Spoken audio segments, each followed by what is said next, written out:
हम अपना इख्तियार इस्तेमाल कर सकते हैं तोशाखाना के ऑर्डर के बारे में, जबकि 2 हाई कोर्ट्स में केसेस पेंडिंग हो, उसके ऊपर आप बहस सुन करें अगली तारीख पे। और दूसरे केसों में उन्होंने कहा कि हम आपकी बहस सुन के जुरिस्डिक्शन पे भी, मेंटेनेबिलिटी केसेस पे भी, मेरिट्स पे भी हम पूरी बहस सुन के फैसला करना चाहेंगे। अदालत से मैंने दरख्वास्त ये की कि चूंकि सुप्रीम कोर्ट ऑफ पाकिस्तान ने कहा है कि इलेक्शंस 8 फरवरी को होने हैं और इलेक्शन कमीशन ऑफ पाकिस्तान ने अपना जो शेड्यूल है वो फिल फॉर अनाउंस करना है, बल्कि आज अनाउंस कर देना चाहिए। तो अगर ये इलेक्शन कमीशन ऑफ पाकिस्तान का ऑर्डर रहा तो फिर शायद इमरान खान साहब इलेक्शन में हिस्सा ना ले सकें। इसलिए ये एक हमें जल्दी है इस केस की। ये बहुत अहम केस है, ये एक बुनियादी हकूक़ का केस है, ये एक 70% 80% अवाम जो पीटीआई को सपोर्ट करती है उसका केस है। इसलिए इसकी आप जल्द डेट फिक्स करें ताकि इसकी समाअत हो सके। तो अदालत ने कहा है कि हम उसकी तारीख देख के इंशाल्लाह जल्द फिक्स करेंगे। अभी डेट नहीं फिक्स की इन केसेस की, लेकिन उम्मीद है कि बड़ी जल्द होगा। अगर अगली तारीख में भी इलेक्शन कमीशन के वकील पेश ना हुए और एक सेकंड जी, क्या सवाल है जी?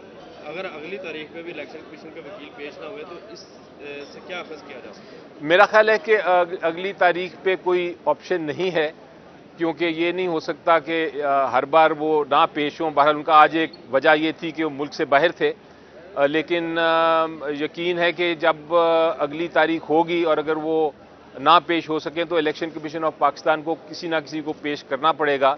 यही देखा है मैंने केसेस में, इलेक्शन कमीशन के ऑफ पाकिस्तान के केसेस में, कि जब उनका एक वकील नहीं पेश हो सकता तो फिर अदालत दूसरे उनके वकील को सुन लेती है। सर, जो आज नोटिस हुए हैं ये पिटीशन के काबिल समाअत होने से मुतल्लिक हुए हैं कि काबिल समाअत है या नहीं है, क्योंकि अदालत ने कहा कि पहले जुरिस्डिक्शन तय होगी कि आया हम सुन सकते हैं या नहीं सुन सकते। देख, नोटिस तो हुआ है पूरे केस की समाअत के लिए, लेकिन होता यही है, कार्रवाई, कानूनी कार्रवाई इसी तरह चलती है कि सबसे पहले अदालत को फैसला करना होता है कि उसके पास ये इख्तियार है केस सुनने का कि नहीं, और फिर अगर वो समझे कि इख्तियार है, अगर वो सेटिस्फाई हो जाए तो फिर नेक्स्ट स्टेप यही होती है कि वो मेरिट्स पे उसका फैसला करते हैं। ये आम बात, ये दोनों बहस जुरिस्डिक्शन की भी और मेरिट्स की भी साथ साथ ही होगी। अच्छा, ये फरमाइएगा कि इमरान खान साहब की सजा का मामला भी चल रहा है और किसी भी जो है वो अपना इलेक्शन शेड्यूल भी जारी करने वाला है। कुछ लोग तहरीक इंसाफ के जो है वो अंदर हैं और जो बाकी बांदा बाहर हैं, उनके ऊपर 3 MPO की तलवार लटक रही है। तो इस हवाले से जो अब 3 MPO के टारगेट हो रहे हैं उसके ऊपर भी कुछ तहरीक इंसाफ का मुलाहमल है? जिस तरह कल खेर अफजल गिरफ्तार हुए और दीगर भी सामने आ रहा है कि कुछ प्लान है अगर आगे गिरफ्तारियों की, इस हवाले से क्या स्ट्रैटेजी है पीटीआई की? जी देखिए, एक तो case supreme court of Pakistan में फाइल हुआ है इस मामले में, और एक और पिटिशन जल्द दाखिल की जाएगी सुप्रीम कोर्ट ऑफ पाकिस्तान में कि ये जो जिस तरह ये इलेक्शन का शेड्यूल अनाउंस होने वाला है, कुछ दिन रह गए हैं इलेक्शन में, और जो पॉलिटिकल लीडरशिप है उनको जलसे भी नहीं करने दे रहे, उनको अरेस्ट भी किए जा रहे हैं, उनको बाहर भी नहीं निकलने दिया जा रहा, उनको पब्लिक तक पहुंचने नहीं दिया जा रहा। वो सारे मामला का जिक्र करके एक इलेक्शन के सिलसिले में पिटिशन फाइल हो रही है सुप्रीम कोर्ट में, और उम्मीद ये है कि अब सुप्रीम कोर्ट ही इसका फैसला करेगा। पेशावर हाई कोर्ट में फाइल हो चुकी हैं इस किस्म की पिटिशनें। पेशावर हाई कोर्ट ने कुछ इंटरम ऑर्डर्स भी दिए हैं जिसमें ये कहा है कि आप किसी तरह ना रोकें, लेकिन वो पूरी तरह इम्प्लीमेंट नहीं हो रहे वो ऑर्डर्स। इसलिए शायद ज़रूरी है कि अब सुप्रीम कोर्ट ऑफ पाकिस्तान ही इस मामले में दखल अंदाज होगा और कोई अल्टीमेट फैसला करेगा जो कि फिर इम्प्लीमेंट हो सकेगा। सर, ये बता दें, शेर अफजल जो मुलज़्ज़म थे उनको कल गिरफ्तार किया गया, उस हवाले से आप क्या कहेंगे और उस हवाले से उनकी रिहाई के लिए भी कोई पिटीशन दायर की गई? जी बिल्कुल, उनका राइट है, उनका हक है, और वो पार्टी की तरफ से ही पिटीशन फाइल होगी। उनकी पर्सनल इंडिविजुअल कैपेसिटी में भी हो रही है और पार्टी की तरफ से भी हो रही है, क्योंकि पार्टी अपने जो लीडर्स हैं उनके पीछे खड़ी होती है। यही पॉलिटिकल पार्टी का रोल है। इमरान खान साहब इलेक्शन में नजर आ रहे हैं आपको? जी बिल्कुल, आज आप देखें उसी की कोशिश हो रही है और इंशाल्लाह बिल्कुल इलेक्शन में आएंगे वो। ये केस में दो केसेस उनके सामने इश्यूज हैं। एक केस है तोशाखाना का जो कन्विक्शन है, जिसका इस्लामाबाद हाई कोर्ट जेर समाअत है, जो केस, और एक जो आज लगा था जिसका नोटिस हुआ है, जिसमें इलेक्शन कमीशन ऑफ पाकिस्तान ने ऑर्डर किया हुआ है। और उम्मीद है कि इन दोनों केसों में जल्द से जल्द फैसले आएंगे और जो भी फैसला होगा इंशाल्लाह इंसाफ और कानून के मुताबिक होगा। सबरी साहब आखिरी क्वेश्चन ले लें कि हाई कोर्ट ने आरओज और डीआरओज की जो ट्रेनिंग है वो रुक चुकी है, क्योंकि हाई कोर्ट ने स्टे कर दिया कि ब्यूरोक्रेसी से इलेक्शन कमीशन ने ये दिए थे, तो हाई कोर्ट ने स्टे कर दिया है। अब ट्रेनिंग भी रुक चुकी है इलेक्शन कमीशन के आरओज और डीआरओज की। क्या समझते हैं, ये इलेक्शन तखीर का शिकार होते नजर आ रहे हैं या समझते हैं कि 8 फरवरी को इंतखाबात हो जाएंगे? जी देखिए, मैं यकीन करता हूं कि इलेक्शन कमीशन ऑफ पाकिस्तान एक आईनी अदारा है और हम सबको उसकी इज्जत करनी चाहिए। इलेक्शन कमीशन ऑफ पाकिस्तान की बड़ी जिम्मेदारी है, हम सबको उसका साथ देना चाहिए कि वो अपनी जिम्मेदारी निभाएं। जहां तक इलेक्शन कमीशन ऑफ पाकिस्तान के मेंबरान का ताल्लुक है, वो बड़े मोअज़्ज़ज़ इश्ख़ास हैं, बड़े एक्सपर्ट्स हैं अपने अपनी फील्ड में, और उन्होंने अच्छी भी और बुरी जजमेंट्स दोनों दी हैं, जो कि एक इंस्टीट्यूशन में का हक है कि वो भी जजमेंट दे और किसी का हक है कि उन जजमेंट्स के ऊपर वो तनकीद करे। हमें लगता ये है कि इलेक्शन कमीशन ऑफ पाकिस्तान की कुछ जजमेंट्स जो हैं वो उनकी जुरिसडिक्शन के बाहर थीं। हम उनका कानूनी अंदाज से जवाब देना चाहते हैं। कम से कम मैं अपनी ज़ाती तौर पे तो कभी इंस्टीट्यूशन पे किसी किस्म का अटैक नहीं करना चाहूँगा और मैं कहूँगा कि वो काबिल इज़्ज़त है, लेकिन उनकी अगर जजमेंट कोई गलत है तो वो फिर हमारे कोर्ट्स जो हैं वो फंक्शन कर रहे हैं, और जब तक कोर्ट्स फंक्शन कर रहे हैं हमें पता है कि गलत जजमेंट दुरुस्त हो जाती है अल्टीमेटली। एक बहुत मेजर इशू जो इस वक्त आया हुआ है इलेक्शन कमीशन ऑफ पाकिस्तान के सामने, वो आरओज़ का भी है। वो हम चाहते हैं कि आरओज़ जो हैं वो जुडिशरी से हों ताकि इलेक्शन साफ शफाफ हो सके, लेकिन इलेक्शन कमीशन ऑफ पाकिस्तान का ख्याल है कि ब्यूरोक्रेसी से हों। जो भी है उसका फैसला हाई कोर्ट कर देगा, लेकिन उसकी वजह से इलेक्शन डिले नहीं होना चाहिए किसी सूरत में। और दूसरा जो बड़ी जिम्मेदारी है इलेक्शन कमीशन ऑफ पाकिस्तान के पास, वो है जो सिंबल केस उनके सामने ज़ेर समात है, और वो सिंबल केस मेरी नज़र में उस सिंबल केस में कोई ऐसा इशू नहीं है। इलेक्शन हमने करा लिया है इलेक्शन कमीशन ऑफ पाकिस्तान की मर्ज़ी से, और इलेक्शन कमीशन ऑफ पाकिस्तान को चाहिए कि वो कानून के मुताबिक अब सिंबल हमें अलॉट कर दे।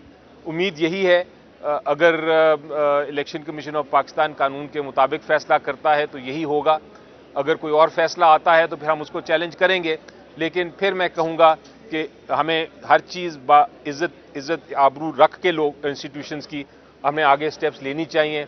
हमें किसी के ख़िलाफ़ बात करने की ज़रूरत नहीं। हम अपनी इंस्टीट्यूशंस को जब मजबूत करेंगे, उनकी इज़्ज़त करके, तो मेरा ख्याल है ये पाकिस्तान के लिए बेहतर है। और एक हमारा निज़ाम है, जुडिशल निज़ाम है कि एक अगर इंस्टीट्यूशन गलत फ़ैसला करती है तो हाई कोर्ट है, हाई कोर्ट अगर गलत फ़ैसला हो जाए तो फिर सुप्रीम कोर्ट है। यही निज़ाम को हमने कायम रखना है, और पीटीआई की तरफ से तो मैं यही कहूँगा कि हम उम्मीद करते हैं कि इलेक्शन कमीशन ऑफ पाकिस्तान अपनी जिम्मेदारी पूरा करते हुए फ्री एंड फेयर इलेक्शन कराएगा। आरओज़ जुडिशरी से लेके इलेक्शन कराएगा। जो पार्टी पॉलिटिकल पार्टी है जो हिस्सा लेना चाहती है उनको सिंबल देगा, जो इलेक्शन में हिस्सा लेना चाहती है। हर एक को जस्ट जो फेयर गेम है, एक फेयर प्ले है, वो उसकी इजाज़त मिलेगी कि वो अपनी इलेक्शनिंग कर सकें। हर एक को बराबरी का सलूक होगा। यही उम्मीद है और इसी उम्मीद के ऊपर हमें आगे चलना चाहिए। भाई, मेरा एक क्वेश्चन है आपसे कि साइबर केस पर बोलने, लिखने, मीडिया पर, डिजिटल मीडिया पर, हर जगह पर जो है वो पाबंदी लगा दी गई है। आप क्या समझते हैं कि ये आइन और कानून के मुताबिक जो है वो फैसला किया गया, और उसके बाद ये कहा गया है कि अगर कोई बोलेगा, लिखेगा तो उसके खिलाफ भी उसी एक्ट के तहत कार्रवाई होगी जिस एक्ट के तहत इमरान खान के खिलाफ हो रहा है? तो आप इसे क्या समझते हैं? और इस वक्त मौजूदा जो आज़ादी इज़हार राय को सलब करने की कोशिश की जा रही है, और चीफ जस्टिस ऑफ पाकिस्तान इसमें क्या किरदार अदा कर सकते हैं? आपका बड़ा इंटरेस्टिंग सवाल है और बड़ा अहम सवाल है, और मैं इसका जवाब 2 पार्ट्स में देता हूँ। पहली बात तो ये है कि फ्रीडम ऑफ स्पीच है, आज़ादी है, हर एक को एक बुनियादी हक है कि वो हर चीज़ पे बहस करे, और मीडिया का ये सबसे बड़ा हक है। इसको इसीलिए कहते हैं कि ये चौथा पिलर है स्टेट का, ये एक सतून है एक पाकिस्तान का मीडिया, तो उसको आज़ाद होना चाहिए। लेकिन उसके साथ साथ एक दूसरा कानून भी है, और वो ये है कि अगर किसी के ख़िलाफ़ केस चल रहा हो तो फिर ना उसके फेवर में ना उसके ख़िलाफ़ बात करनी चाहिए, ताकि वो प्रेजुडिस ना हो जाए, उसका केस खराब ना हो जाए या बेहतर ना हो जाए और अदालत पे प्रेशर ना हो। तो साइफर केस में शुरू से ही बहस नहीं होनी चाहिए थी, लेकिन एक मीडिया कैंपेन चलाई गई इमरान खान साहब के खिलाफ और बना दिया गया कि जी साइफर केस कोई बहुत बड़ी चीज़ है। और अब ये कहना कि अब वो बना दी एक तरफ से वन साइडेड हो गया तो दूसरी साइड से मीडिया में दफा ना कर सकें या बता ना सकें कि ये एक्चुअल फैक्ट्स क्या हैं, ये फिर गलत बात है।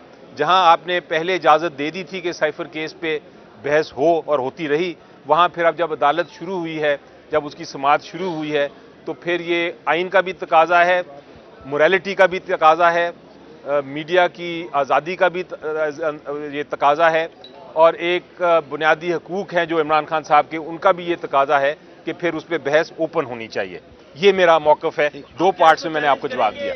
इसको फैसले को ख़ुसूसी अदालत के मेरा ख्याल है उसको चैलेंज करने की प्रेपरेशन शुरू हो गई है और ज़रूर चैलेंज होगा वो। थैंक वो लिखा हुआ है जी, सुप्रीम कोर्ट ने कहा कि वो it is written in stone और इसमें कोई शक नहीं है कि इलेक्शन होंगे इंशाल्लाह।